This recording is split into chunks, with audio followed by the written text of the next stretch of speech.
So today we're still working on the Pāramīs or the Pāramīs, Paramitas, and I'm not taking them in order, as you're all well aware.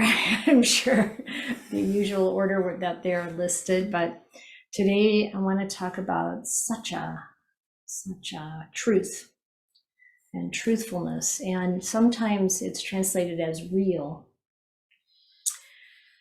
So when you really think about that as a parami, as a quality of perfection that is needed, is developed fully by a Buddha, by someone who is going to awaken to, be Sama Buddha, and then how important it is for us to develop those qualities as well. And how much it means to our life and to how we can be a solid support to those around us as well. You look at truth, and of course the first level is to not lie, keeping the fourth precept of the 5 precepts. And when you take any part of moral virtue, any part of sila, which is another Pāramī, which we'll talk about at some point, to its depth, there's a lot more to it than just keeping a precept. And that's, of course, essential and fundamental and life-changing and wonderful to develop that moral virtue. But when you think about how deep truthfulness runs, it really goes all the way to the core of goodness and integrity.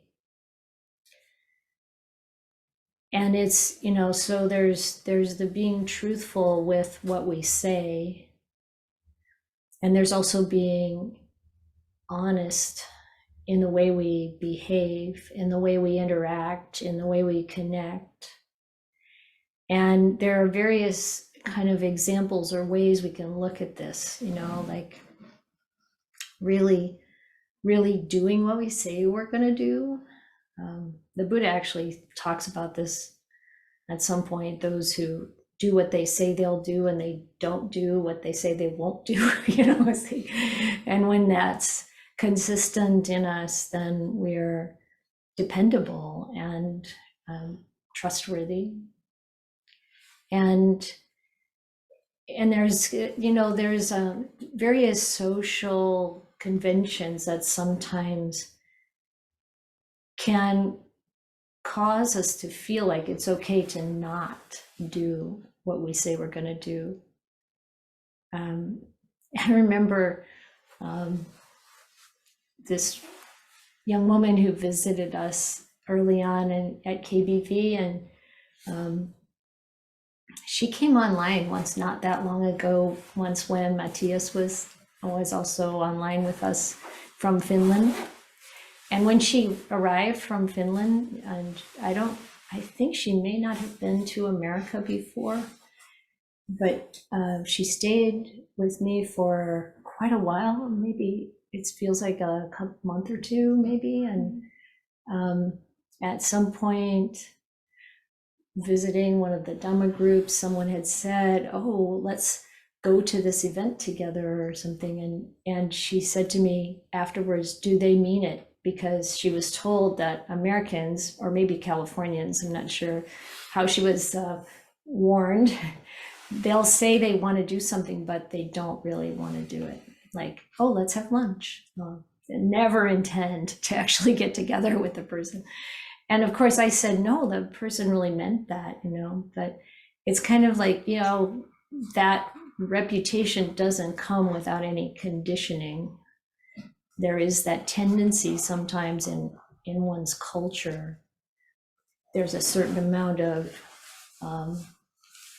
kind of tendency maybe to act like one way and do something else. And as practitioners, we want to really, really cull every bit of that out of our minds and out of our way of speaking and acting, so that we're really clear.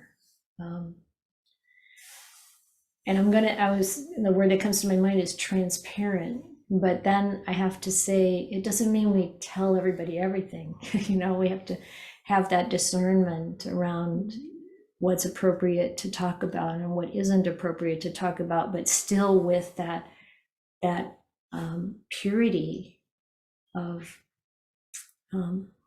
consistency in our body, speech, and mind around what we're up to. And it's incredibly important. I remember there was one person I was close to growing up who said, "Oh, it's okay to tell a white lie." The kind of white lie that person would say would be something to cover up some minor thing that didn't really matter to anyone anyway, just to them, their own self-consciousness. However, I don't think I think there's a lot more damage done there than we might think. Maybe it doesn't really affect what anyone decides or does, but there's a stain in the mind when we do those things, or when we exaggerate and we don't correct it, or it's not clear that people know we're joking. If you're joking, from what I understand in the video, if you say something that's not true, but nobody's going to believe it, it's not a lie. I know it sounds funny, but it's kind of for that dramatic effect of making some kind of statement, but it's clear that it's for the dramatic effect and not for trying to deceive anyone. So this is what's important. When does the mind want to deceive a little bit or cover up something? And then what is it that's there? There's going to be an unevenness, something regrettable, I think, later. One of the really, for me at least, powerful acid test is, what would my teachers think? And some of them, I have a pretty good sense, kind of know my mind well enough that if they tuned in, I can't hide anything. So, it's really a good thing to feel like that. If the Buddha was listening, would I feel all right about this? Would I feel solid and good about it? And then there's more to it, as we are truthful and very clear in our interactions with others, we also can really see wherever we might not be honest or truthful with ourselves. This is so important, that we are willing to be absolutely honest with what we are doing internally, that we look for our blind spots and we try to kind of excavate in the mind to uncover any of that kind of distortion or misalignment, so that there's this real truthfulness running so deep. And I think there are a number of advantages when we feel like we know ourselves in that way. What am I trying to not look at? And can I look at it directly? One thing is, a lot of times we don't want to look at what's inside because we feel like it's going to be so hard to deal with or so large. But it oddly enough, we bring it into the open in our own reflection, in our own experience, and then it's much less potent. And it's kind of like if you think about feeding your demons, it's kind of like the demon just shrinks when we shine a light on it. It's not nearly so bad as we might have thought. So a lot of this is conditioning. We're conditioned to overlook things in ourselves, and we're conditioned to hide or excuse something. And it's not, this is not intended to cause us to feel bad or guilty. It's about opening up internally to our own understanding and direct understanding, knowledge of ourselves that helps us to become freer and more solid and more confident. It's like when we know ourselves, then we are much less vulnerable to what other people might point out to us or might think of us, and we know whether or not they have an accurate perception of us or not when they give us, their own feedback, or they have some difficulty with what we're doing, saying, how we're conducting ourselves. Because then, maybe they can point out something that is really good for us to look at, because of course that's a lot of times how we come to see our blind spots. And that's another important part of this truthfulness. It's like to be dedicated to the truth in a way that we really want to know. We really want to know what's happening with other people. We really want to know what's happening in ourselves. And it's an opportunity for us to develop the ability to really listen. Listen when someone wants to tell us something they see in us. Listen when we're listening to what's going on with someone else. That dedication to truth can help us slow down in terms of our own views and opinions. We are willing to question them because maybe there's something that's not really balanced there. And we want to, bring it into alignment. And that truthfulness, for me, there is something there about an alignment, all the way through to the core of our being. And when we can, develop that Pāramī, my experience has been that it seems easier to see deception in others. And, I think there's a value in that, hopefully for the benefit of everyone, ourselves and others, because it gives us much more solid position to stand as we are engaging in the world. And then there's the part about truth and truthfulness is like it's leading to the deep understanding of the Dhamma. The Four Noble Truths, it's Ayya Sacca. This is like the different kinds of noble truth, Ayya Sacca. And to really understand that, of course, is to unpack and come to directly know and see the noble truths for ourselves. That's the key to awakening. So this Pāramī runs all the way through to the complete freedom from suffering.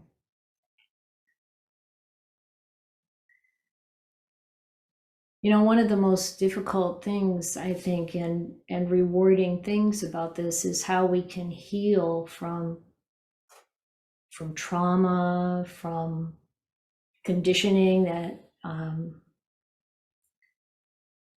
leads us into difficult situations, or, in the past, like I said, these coping mechanisms that have helped us deal with difficult situations. But then when we can use this dedication to truth and the sensitivity and kindness to be able to really work with those aspects of the mind, then it leads to this complete, cultivation of this honesty and solidity. And I think we really have to take it to the max in terms of, some of our culturally conditioned views and opinions and perceptions, the kinds of sexism, racism, and all those isms, to try to really, really look at those, really see it, really change the way we relate. And the honesty, the truthfulness also helps us to appreciate the conditions that other people have had to endure, and how there can be a fruitful and beautiful, if you will, compensation or sensitivity, anti-racism, anti-sexism, anti-whatever, putting down of another group or people. I mean, these Pāramīs, if we all develop them, we'd be done with crime and war and everything. That's not going to happen in this world, but this is the opportunity we have as practitioners, as followers of the Buddha. That gets eliminated in our own heart. And to whatever degree, it gets eliminated in our community. And it gives us the strength and the courage and the commitment to live that way, regardless of be that way, come from that place, regardless of whatever conditions we happen to be thrown into. So one of the suttas that's really helpful with looking at truth is the one we took on Wednesday night for sutta study. And for those of you who weren't there, I really recommend reading it if you don't know it well already. It's with Chanki. It's from the Middle Length Discourses, number 95, where the Buddha talks about the preservation of truth, how we can identify, like, how do I really relate to some idea? Is it something I actually know? Or is it something I believe, something I take on faith, something I've reflected on and I've accepted it from that practice? And so when we preserve truth, we also need to have that practice of, okay, what I just said, is that actually true? Let me back up and restate it if I didn't really say it in a way that was plain and accurate. And then preserving truth really helps us to come to how it is that it feels when we awaken to truth or discover truth. It's like that kind of insight where something.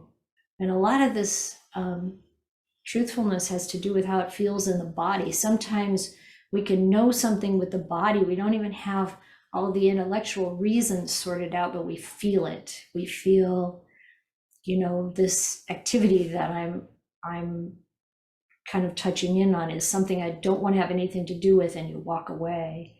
Or, there's something you're kind of just trying to decide what should I do, and you get this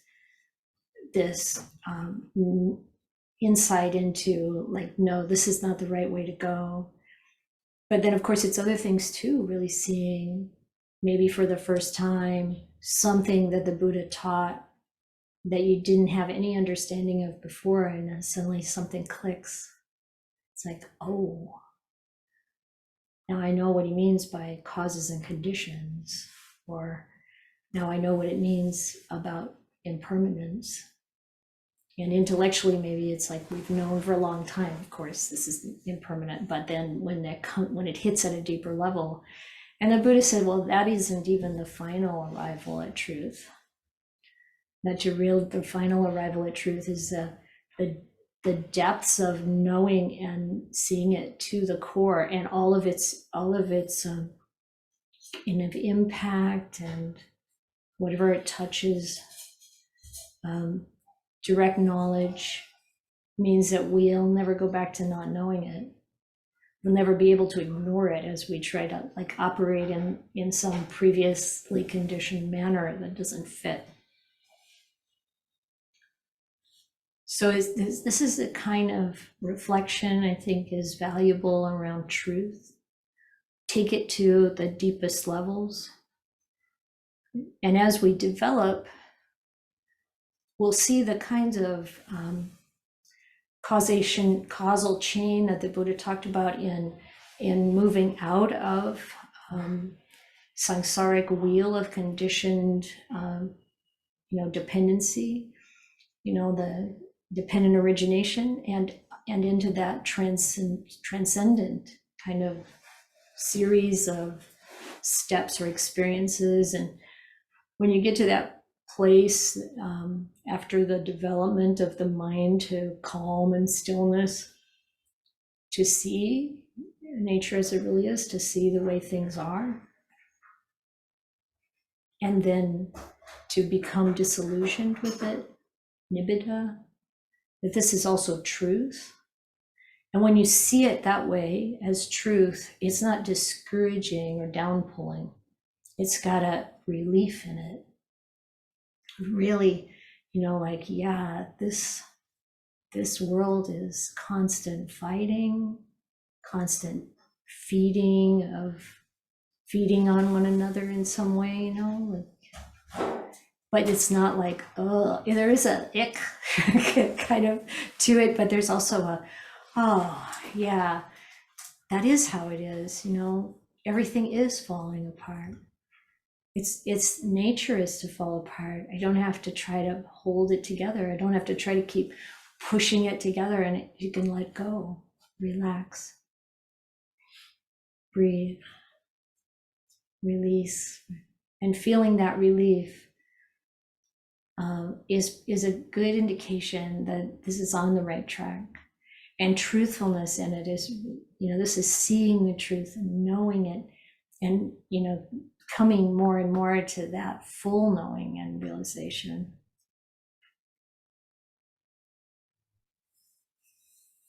So that's what I wanted to share, and I'll stop there and see if you have anything you want to add or ask.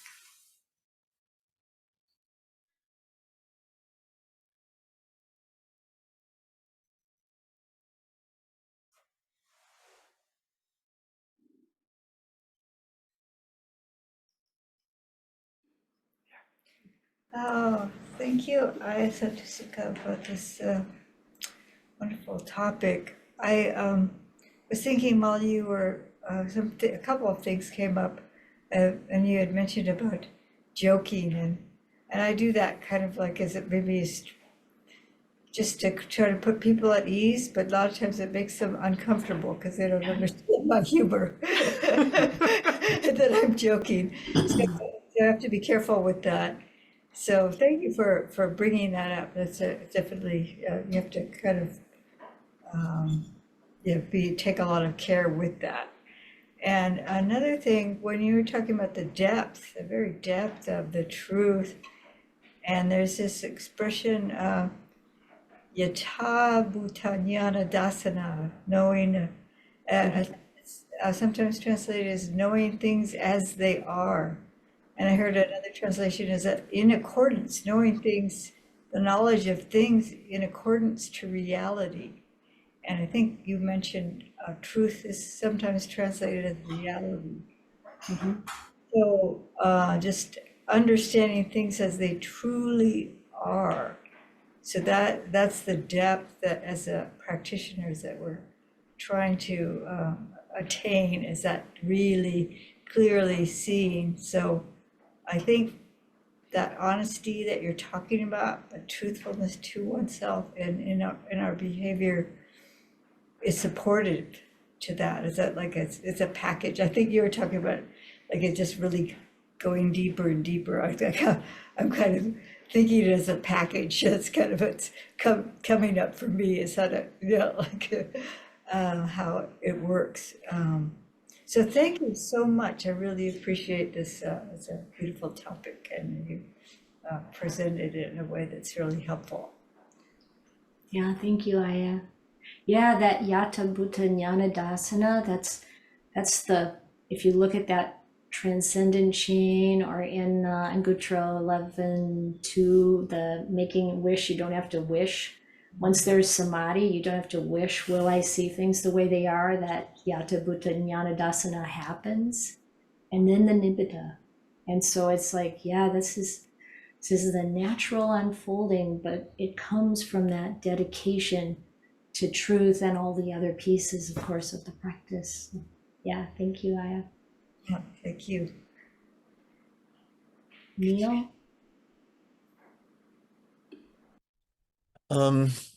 Yeah, so as you were talking, I was thinking about there are a couple of comedians that I listen to online occasionally because I like to laugh.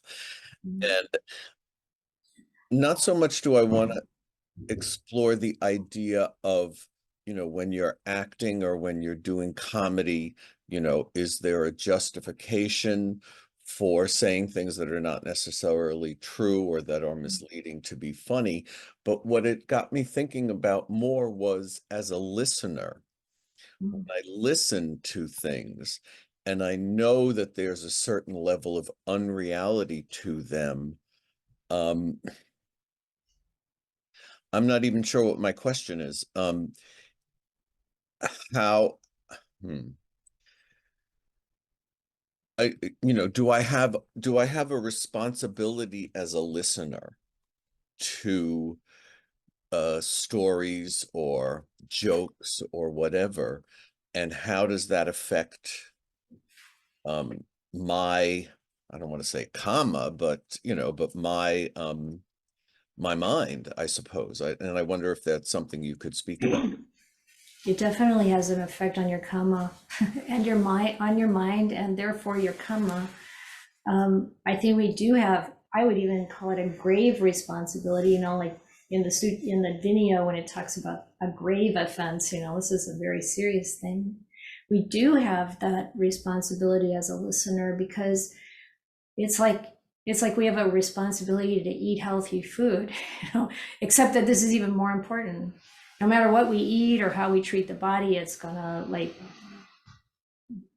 pack up and go anytime, anyway, sometime.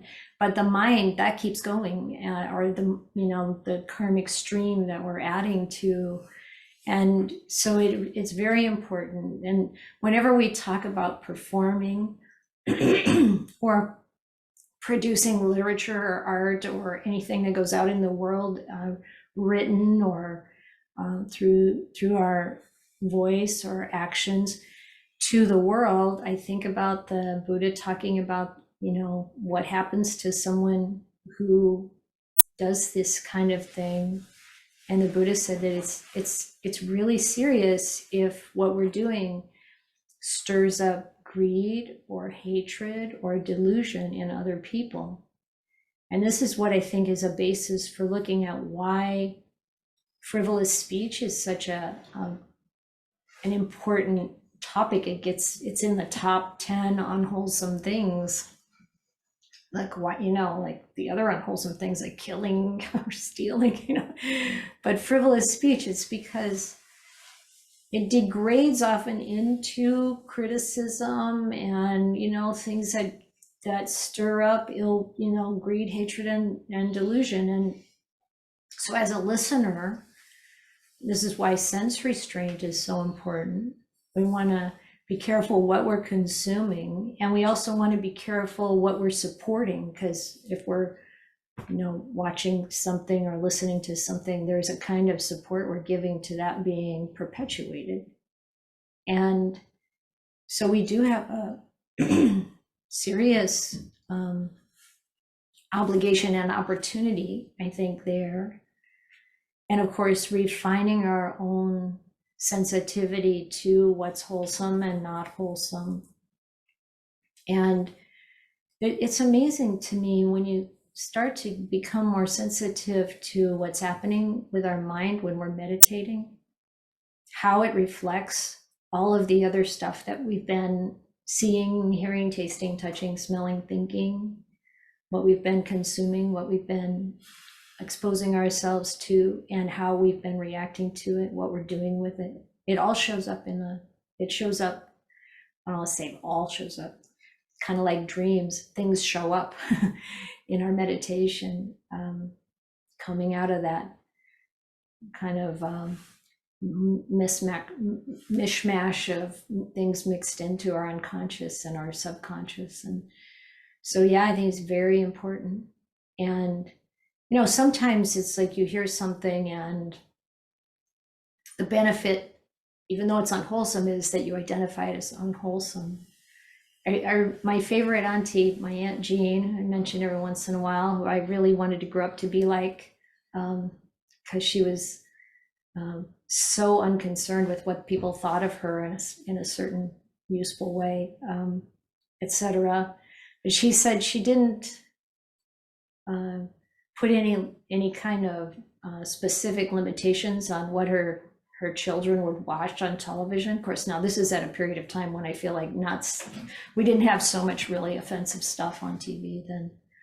But she said she wouldn't tell them not to watch something, but she'd walk through the room and say, "That's crap," you know, it's like, or something.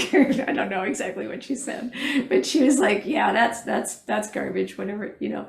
And then she just allowed, you know, they're teenagers, and just allow that to cook, and they could have discussions about it. But you know, this like, so thinking about the mind, you hear something, you see something, and then, you know, taking that time to evaluate, you know, do I really believe that? Is that true? And also the stuff that comes up in our own mind, you know, fears about something that'll happen in the future, or some perception we have of ourselves. And then we need to ask, is that true? Just recently talking with someone about using Byron Katie's 4 questions. I don't even know what they are exactly, but it starts with, is that true? And something that's kind of problematic in our way of thinking, you know, is that true? Yeah, this is a really important, these are important reflections. Thank you, Neil. And Linda?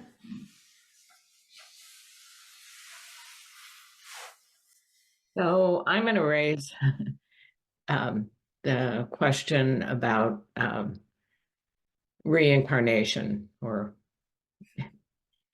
past lives, future lives. And the way I've heard it is that it's really spoken as a truth. The way I remember hearing it from you, I hear it as a truth. And yet I ask, how do you know that? Yeah. Well, one of the dilemmas in the holy life is there are some things I can't tell you, but I can tell you I know that. So yeah, I sometimes I say I'm completely convinced, but I can just tell you that I know that that's true. And then, you know, I mean, it's not like you have to believe me necessarily, but yeah, I hope for all of us practicing and following the Buddhist teachings that we really investigate those things that we haven't seen yet for ourselves and keep an open mind. Because the Buddha too was just reporting his experience. He had a direct experience of that whole, I mean, as he describes it, I mean, the night of his enlightenment was like 2/3 that. It was about seeing his own past lives and how each of them conditioned, and how they conditioned the next incarnation, and then how, you know, that also worked for other people and other living beings. And, you know, to see his description, like he said, you know, in his meditation, it was like seeing this hallway, and people would come in from one door, like leaving one lifetime, and go out another door into a next lifetime. It was that clear, as if you're sitting there in the hallway watching people come and go. And he could know like what they're coming from and what they're going to. And then if you see that like over and over and over and over and over in all these different circumstances. That's how he came to know how karma works. And my knowledge isn't that extensive, for sure, but it's enough to know this is true. And so I'm just gonna, because that's the truth. That's where I'm at. So it's okay to have doubts about that.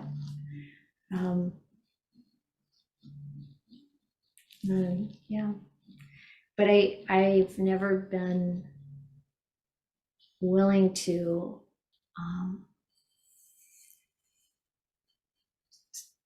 dumb it down and act like it's not something important to investigate, because I think that's a disservice. Like I know, I've heard some teachers say, yeah, I don't talk about that because people don't like it or they're not ready or something, but I think it's important to be clear if we do know that, to say it. Okay. Yeah, thanks for the question. Neil? Well, I don't know if this is appropriate, but I mean, I want to ask Linda, are you satisfied with that answer? Because it had an effect on me, and I just wonder what, since Linda asked, a pretty blunt question, I'm curious, and you don't have to answer if you don't want to, Linda. Well, I'll say I was less than totally with the answer. Less than what? Totally satisfied. Less than totally. Yeah. Well, even if I could tell you everything, it still wouldn't be satisfying. I know that.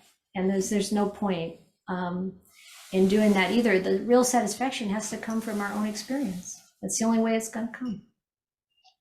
And so it's okay to, even though the Buddha talked about his full experience and Ajahn Mahabua talked about his full experience, and other monastics, I've heard, some monastics, monks say, yeah, I was reborn as a dog many times. Why? Because I liked being a dog, different things, that they see and they know, they're clear about.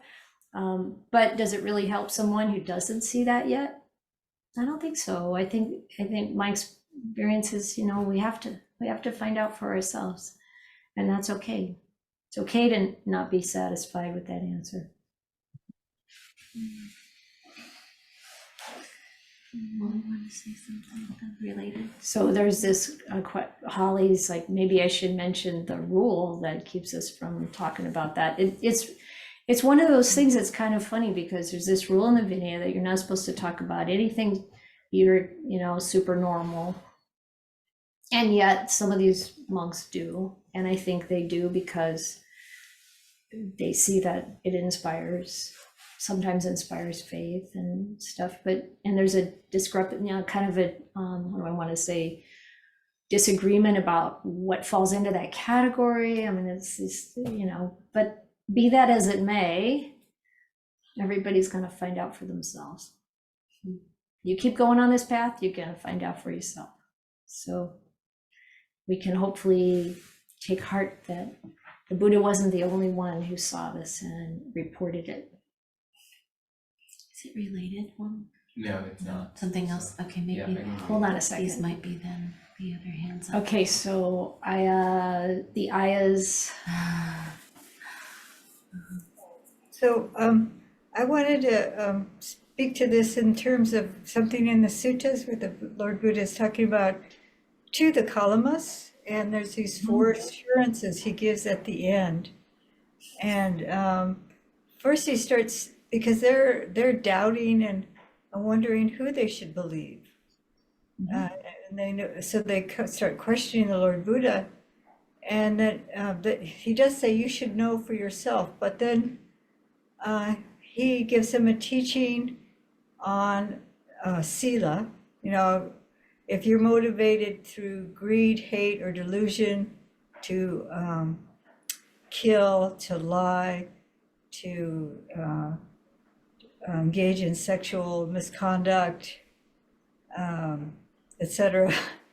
If you break these precepts, steal, and he doesn't mention intoxicants in this one, but if you engage in these, is this for your welfare and happiness? Of course, they say no. Is this for other people's welfare and happiness? No.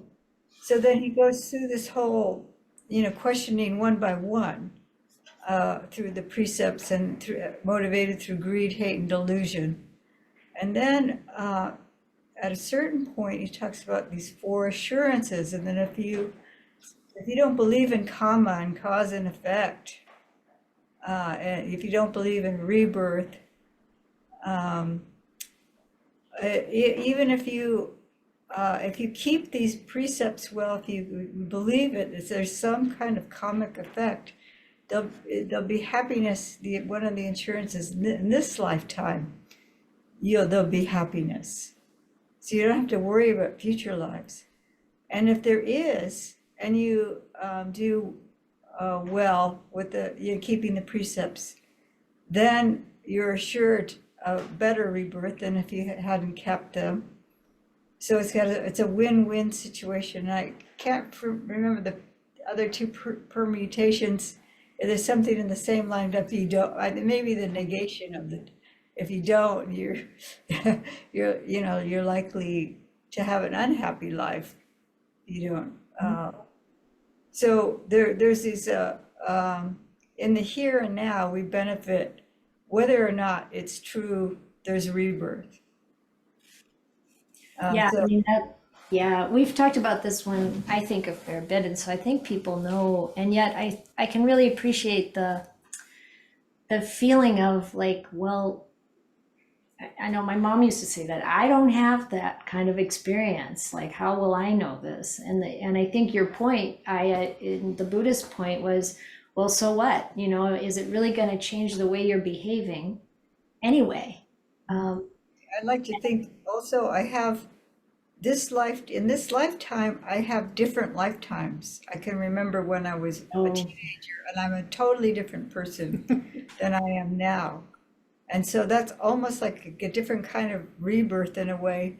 And so it helps me make sense of the idea that there's this evolution that could happen, or it could be a devolving. I could be an upright person and then get corrupt, and then because of wealth or whatever, and then so if we can just expand that. But I think what we're doing now is what's probably the most important thing, is whether there is rebirth or not. But I have really strong, for certain reasons, I have a very strong, I could say I believe, but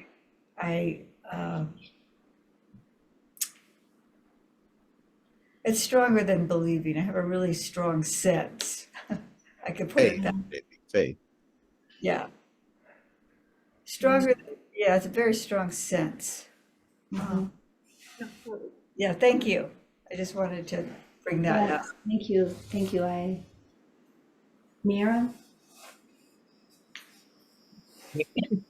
Thanks. I mean, I think that my experience of hearing your answer, and I don't know if it's true for other people, is the experience is of like separation relationally in the present moment. And I think that that's what's tough about that response. Like, I think that Separation relationally in the present moment. I'm trying. Yeah, like, so when you answer in that way, like vague, like, or not telling, and especially when it's like, oh, we could talk here but not here, it brings up a feeling of being separate, being separate, or being excluded in a sense from something. And I think that's what adds, at least to me, to the unsatisfactoriness, not so much the detail of is there rebirth or isn't there rebirth, or how does karma or precepts or living, how it affects now or after. I think that's where the feeling of something comes up, like in the kind of bounds or rules of the Fourfold Sangha. Mhm. So I just wanted to bring that part in because I think that that's an aspect of what feels dukkha or painful or unsatisfactory about the answer. Yeah, But I thank don't you know if for that's that. like experience or not, but I can feel that, like, oh, it's a little lonely, like I like to talk Dharma, and and for me, it really, when I hear anybody, a monastic, a lay person of any gender, speak about that experience, it does really help me. It doesn't bring up for me like envy or the things that are cautious about it. It brings up for me like energy and enthusiasm and more determination. So there's a loss of that in this place that's separated. So I just want to include that in. Okay, thank you. Yeah. I don't know how to remedy that. Oh, I'm not asking for a remedy. I just wanted to. I always want to remedy things, you know? Yeah. I think especially, She knows how to remedy it. I think especially in this community where we do, I think, care so deeply our practices and what's happening, and I think like inspired or encouraged by other people's attainments. It's this place that's separate is felt or notable. Yeah, I don't yeah. think it has to be remedied. I think it's the remedy, including it in the truth. Like this is part of the truth. It's part of the truth, exactly. Yeah, thank you for that. I think it's so helpful. I mean, you're exceptional, I think, at this, is pulling out that very kind of challenging thing to name and giving it name and space. And thank you for that. You're welcome. So we've got a few hands, and I want to get to Linda and Huang also here in the room. And so Ling first, and then Cynthia, and then Linda Ward. Okay, go ahead, Ling. And I think Huang's was on a different topic. Is that right, Huang? Yeah. So we'll get to that too. Wally, I don't know. And then Holly, yes. I hope I don't diverge the topic. I do have a question, but I do want to share. In France, I have a very good friend. Her friend gave birth to a child. At the age 2, he kept talking about he was airplane pilot. Took a lot, and they were like, I mean, they are the Catholic, and so that's just one thing. It like happened to my friend's friend, and but my question was about experiencing the truth. I just had a nightmare last night.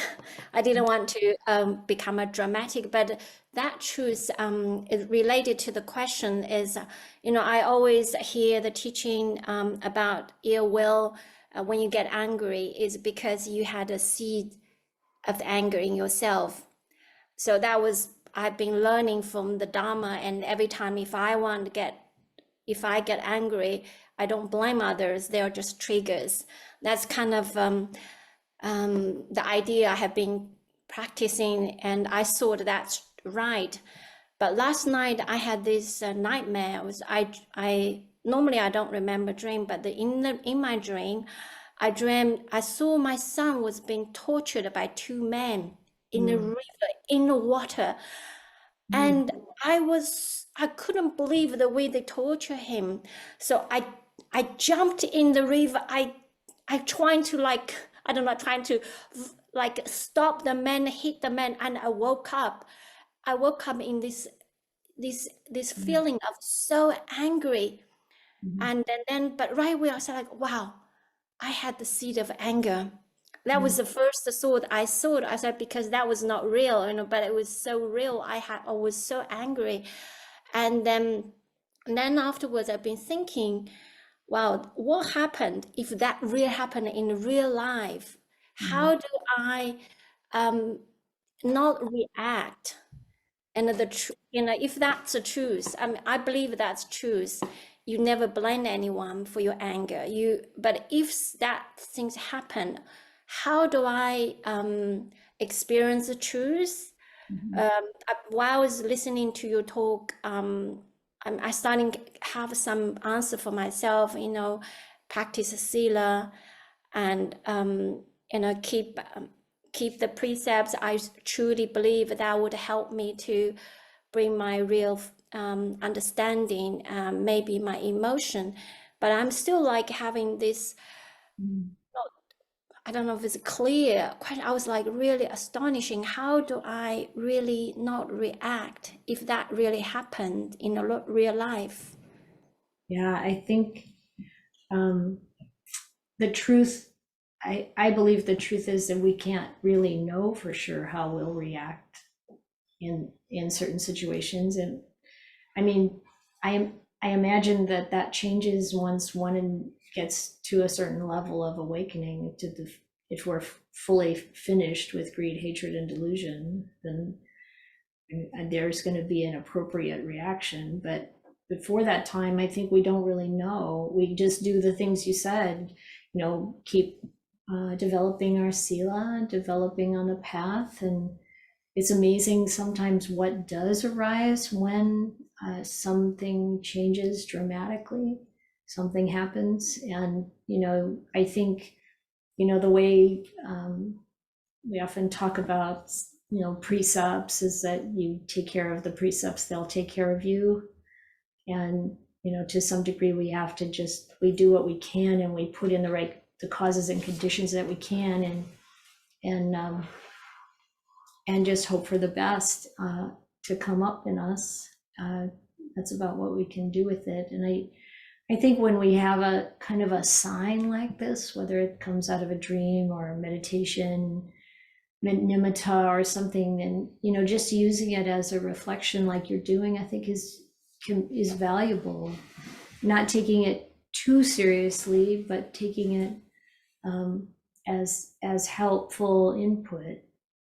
And I also had a dream once of my son being tortured. Interesting. My mind went back to that so quickly.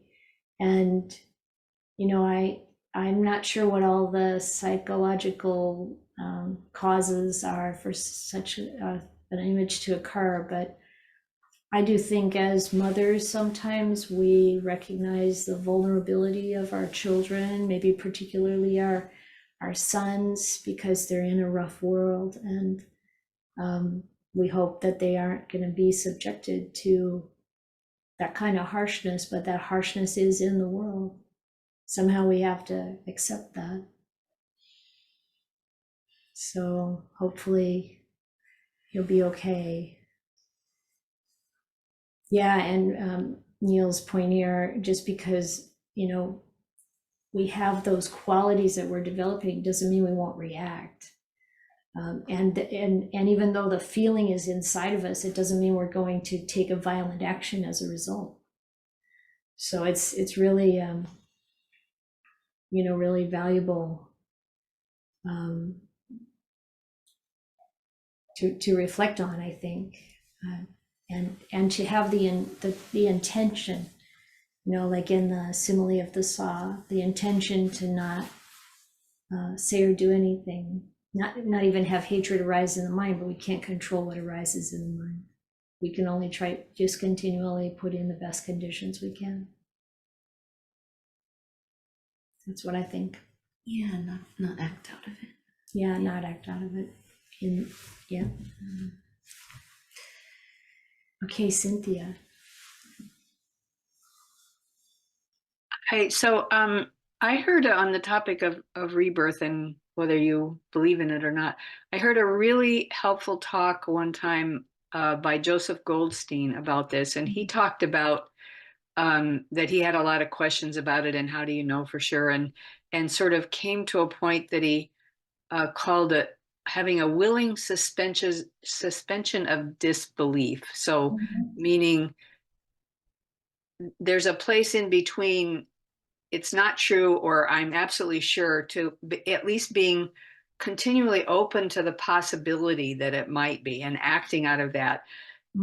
And he also was coming from a place of hearing or experiencing some things, and he could talk about them because he wasn't a monastic. He could tell us whatever he wanted. But anyway, some experiences that he had personally witnessed that strongly supported this. And one of them, which was really powerful, was a young man that he knew because this young man was in the teacher training program at IMS. And this young man was from, I think Sri Lanka. And when he was, and his family was very devoutly Buddhist, and he used to, when he was 2 years old, he would get up and meditate with his father. And at some point, it gets better. At some point, this 2-year-old, he was barely old enough to talk. He started chanting long, elaborate chants, Buddhist chants, but they didn't quite sound like what the father knew. And at some point, they took him to the monks at the local temple. And the monks listened to him and said he was chanting in a very, very ancient Buddhist language that wasn't even taught anymore. Yeah. And then at some point, the young man was in deep meditation and went back to some previous life where he was a monk in the time of the Buddha. So it's like, what do you do with that? You know, you can think it's a story or whatever. But anyway, it was kind of like, maybe that stuff really happens. So anyway, I just was. That particular case is quite impactful, and I know a few people who know him as a grown man now. And in the talk Joseph played, they have a recording of this little 2-year-old doing the chanting. So anyway. Yeah, there's a lot of evidence. Dr. Ian Stevenson gathered a lot of evidence, and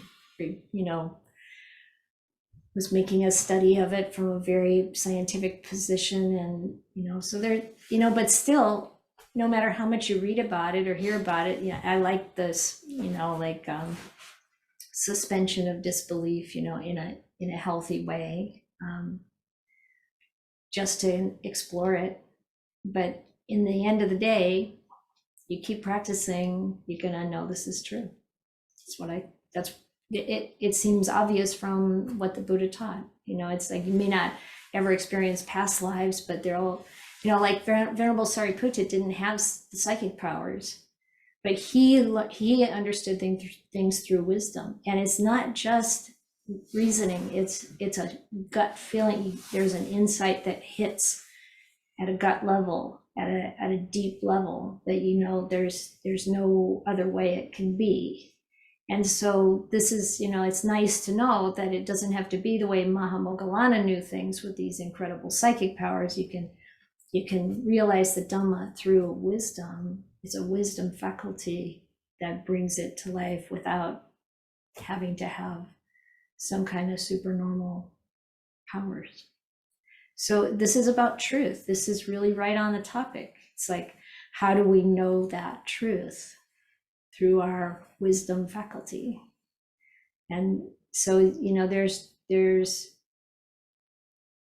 if we keep practicing according to the Buddha's instructions, we will come to know these things. We will get enlightened. Yeah, thank you, Cynthia. Okay, Linda.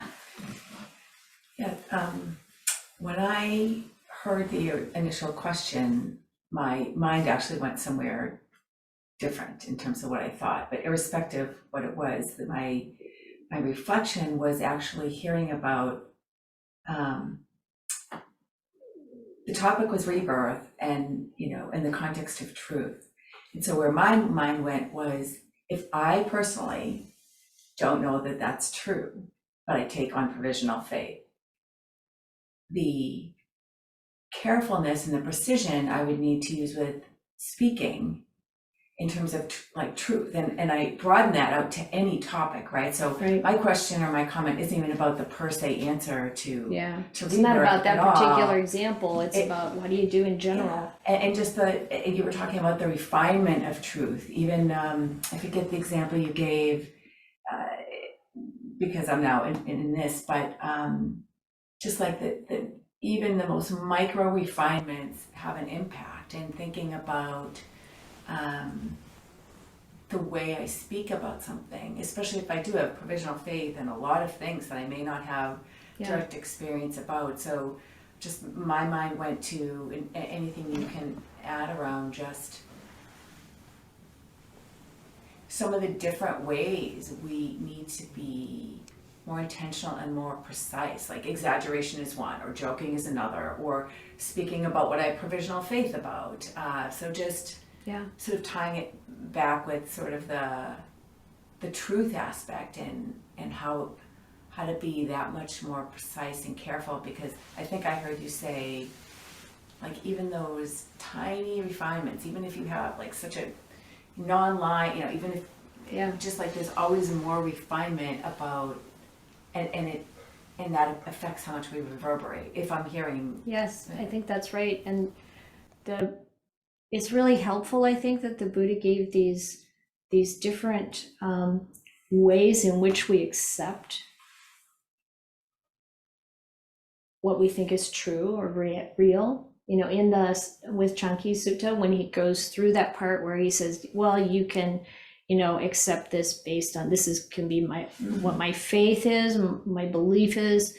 I could be accepting this based on having heard it from people I trust so many times, or I could accept this based on my own reflection, my reasoned cogitation, I think is one of the terms in one of the translations. So even he breaks it down into different kind of ways of exploring and examining and levels to which we've come to, and to be able to identify, like, why do I think this is true if I don't actually have the direct experience of it yet? Or why do I have doubt about it? And to just practice being as precise as we can around how to express ourselves about it. Like sometimes I might say, this is what the Buddha said, and then you could question, well, if it's how do I know what the Buddha said? And then the confidence comes from comparative study of the consistency and repetition of what we see in the suttas, all those things, and the fact that it actually works, what the Buddha's, what is attributed to the Buddha. And so I might say, this is what the Buddha said, and then what that means is, this is what we see in the suttas. I guess it would be more precise if I said, this is what we see in the suttas. But you kind of get that sense. I think you're right in saying that we can always make more refinements. Yeah.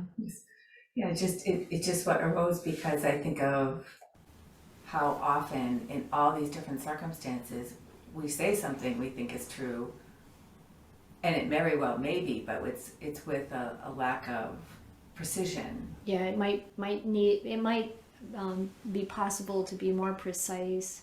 And also, one thing I didn't mention is sometimes we say things and we feel confident in the truth of the way we're saying it, and yet the other person isn't hearing that. And it's not like we have to have responsibility or can even necessarily know what's coming across. But if we ever do have the sense that if I say this, the other person is going to take this in a way that's not true, I think we need to either refrain from saying it to them at that time or in that way, or somehow try to help them see the way we intend it. It's kind of an interesting thing, like, when does my speech, which I feel is true, land in a way that it's not true anymore? And like I said, we can't fully take responsibility for that or know, but sometimes we can know. Some person's worldview is so different from mine, and I can tell they're going to take this and do something it's going to get twisted. And if it's going to get twisted, then I better be careful about even saying it. So there's that. Huang, how's your, do you still have the question? Do you want to throw it in here, or? Yeah, I do. Okay. I actually have two, but I'm just going to ask one. You said that when you are committed to being truthful, you see the deception that people usually have. Right? And I Or saw you more. shaking your head at the time, like, yeah. It's like, you might be able to see that deception. And for me, I think I see it in myself, like the tendency to deceive, even though it's like really small thing. So I have an example that usually at work, during lunch, people would ask like, "Oh, what did you do last weekend?" And because I'm committed to being truthful, I've said so many times that I didn't do anything. I was just staying at home, you know. And I feel this tendency, like I want to prove to them that, oh, I actually have a social life. Yeah. But I was committed to being truthful. And then in another occasion where I was in market in Vietnam, so they let us like sample their food. But then they say, oh, you know, get some. And then they're very like pushy. So I just say, oh, if anything, I'll come back later. But I really don't mean it at all. Yeah. So I feel this little tendency to deceive. Yeah. That you try not to upset the other person. Yeah, I've been through this myself, and it's really been valuable to find a way not to do that. Yeah. I don't know if you could hear online. You could, yeah, good. Sort of. Okay. Yeah. Yeah, that's a good example of a kind of the temptation to say something that you know is not really true. You know, I'll come back later. It's like, I might come back later. And that might not even be true. You know, it's like, yeah, thank you for letting me sample this. Bye. You know, it's like something that's true, you know, and maybe that appreciation is true. So you can give that. But yeah, finding a way, if we can, finding a way to have that purity. Yeah. Thank you, Wang. Holly? That's a good lead in, Huang. I was that question about courage in this area.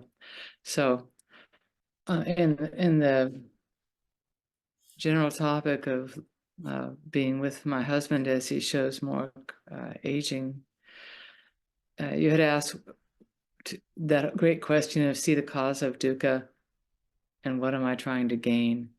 And so out of that came, well, okay, I would like things I know I really can't have, but I wanted control in the crazy situation. I wanted a good outcome and I wanted order. And then I asked myself, well, what happens if I let go of those things? And these are notes I've taken over a few days. I'd be swimming in chaos, uncertain outcomes, and disorder.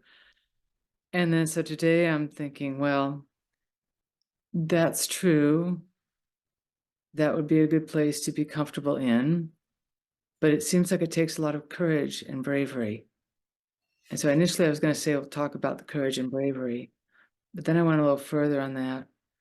And it's really, of course, about letting go of those things and being in the present as it is. So the question comes closer to if it takes courage and bravery to let go, which it does for me, that's like a task, a challenge. And I'm like, oh, I'm good with those. And to see and to know, to be the truth about dukkha and chaos and uncertainty, is it a task or a releasing? That's my question. I think it depends on how we relate to it, and I'm not sure it matters. It's like we know that this is the situation we have, and we know that the more we hold on to wanting it to be different, the more dukkha we'll experience. We also know that this isn't the last time we're going to experience this, and that the more we train the mind to get used to letting go of these things that feel so important, but they are falling apart. This is the way it is. The more we're willing and able, I mean, we have to still feel the feeling of that fear, whatever else arises. And the more we train ourselves through going through it, that we feel it, we're present with it, we're not trying to skip over it, no spiritual bypassing, oh, this is just the way it is, samsara is full of dukkha, I'm just got to get over it. No, none of that. It's like we feel the feeling. We know that this is also a feeling many others have felt. We can use that understanding, that truth, that this is part of the common experience we have as human beings, that we lose what we have, we lose what we've been attached to. We need to, we'll find that we find relief in letting go, and that we're also developing the readiness and willingness to let go. We get better at it, like everything. When we practice, we get better at it, and we're more prepared for the bigger things. Just like you've been preparing for this, what's happening now, through your practice for years already, and you're better at it than you would have been if it fell upon you without those years of practice. And so we're still practicing, all of us, any of us who still has some level of desire, aversion, and delusion. And then, what's in front of us, we can either say we have the faith that this is what's ahead of us, or we trust the Buddha's words, or whatever. Like I'm thinking about that one poem in Antarikata, where she's talking to Ambapali, I think it is, talking about all the ways that in her body has deteriorated, and this was beautiful and now it's like this, or whatever, and the truth, this is the confirms the truth sayer's teaching, and confirms that the Buddha was right in what he was saying. And so, we see that, we experience that confirmation of what the Buddha told us about samsara and about our experience. And so I think whether it's a task, what was the other option? Or just letting go, it's kind of both maybe, or maybe, it's like, yeah, this is what we have to work with right now, and going to do our best to work with it in accordance with Dhamma, and then observe the results. And as far as I can tell from the distance, but the periodic touching in, you're doing a heck of a job. I have good helpers.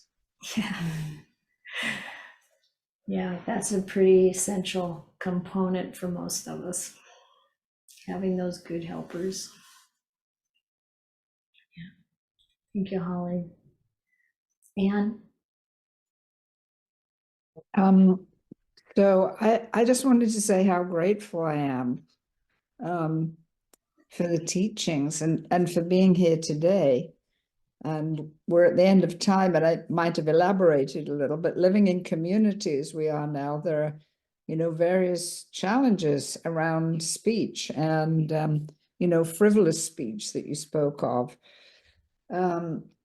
But in January, I heard a talk from David Chernikoff, who's a Buddhist teacher and has studied aging. And this came on Audio Dhamma from IMC. And he spoke about, the options in aging and what it is as you come nearer the end of the life. And, some people are still trying to fulfill their bucket list if they haven't yet been to the continent of Asia or whatever it is, which, that gives some people life meaning. But, he spoke of the opportunity at the end of life to really live the Pāramīs, was what he was saying. So, that is something that I'm enjoying, and actually about to see about, well, I'm not going to say what I might do, but anyway, I'm studying the Pāramīs.